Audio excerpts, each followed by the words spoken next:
وللمزيد من التفاصيل عن الوضع في سيناء ينضم الينا عبر الهاتف الزميل اشرف سويلم المراسل الصحفي من شبه جزيره سيناء. اشرف، بدايه اهلا بك معنا في اخبار التحرير. تحياتي استاذ كمال، كل سنه وانت طيب. اهلا بيك وانت بالصحه والسلامه. بدايه يعني طمنا على الوضع في شبه جزيره سيناء. بالتاكيد قوات الامن ويعني احبطت محاوله لتفجير الطريق بين رفح والشيخ زويد. ايضا سيتم فتح معبر رفح الحدودي من اتجاه واحد من مصر الى قطاع غزه لعبور العالقين. في الواضح كمان القوات المسلحه اصبحت الان تحولت في عملياتها العسكريه من مرحله المداهمات العسكريه العاديه التمشيطيه التي كانت تجري خلال الشهور الماضيه الى مرحله العمليات النوعيه والضربات العسكريه الخاطفه، وهي بسبب توفر المعلومه ثم الانقضاض على خليه ارهابيه في مكان ما ثم محاصرتها والقضاء عليها. هذا الامر يجري بشكل يومي.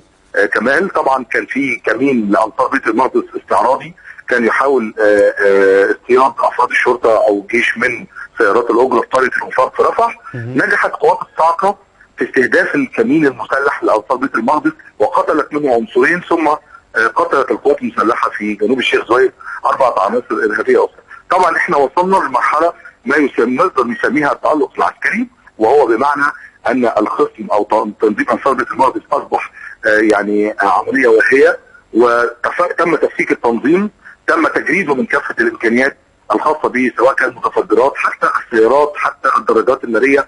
القوات المسلحه هل نقدر نجزم بهذا الامر يا اشرف؟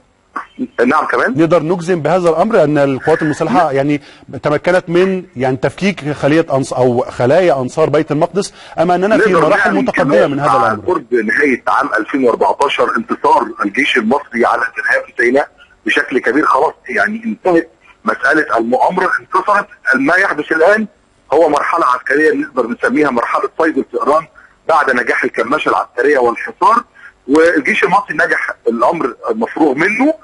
تم الانتصار على كافه التنظيمات الارهابيه الموجوده. حركه حماس فصلناها عن سيناء عن طريق المنطقه العازله. كافه العمليات اللوجستيه التي يتم نقلها الى سيناء تم قطعها تماما. يعني نقدر نقول الجيش المصري فعلا انتصر، والباقي الان او ما يحدث الان على ارض الواقع هو عمليه ملاحقات جيوب متبقيه عن التنظيم. نعم، جيوب متبقيه لهذه العناصر الارهابيه. يعني من ناحيه اخرى هيتم فتح معبر رفح الحدودي ليومين متتاليين لعبور العالقين. مزيد من التفصيلات يا اشرف. يعني في الواقع كمان مساله اغلاق معبر رفح البري جاء بعد حادث كرب القواديس فرغه وال20 من اكتوبر الماضي، بسبب يعني طبعا احنا نعلم جميعا الاسباب، لكن مصر طبعا يعني لن تقف عائقا امام رفع المعاناه عن اهالينا في قطاع غزه. فطبعا دي كانت خطوه متوقعه. كان اسبوع قبل الماضي كان عندنا 6000 عالق فلسطيني بسبب غلق المعبر. فتحنا المعبر 4 ايام متتاليه لعوده العالقين. حلينا ازمه العالقين.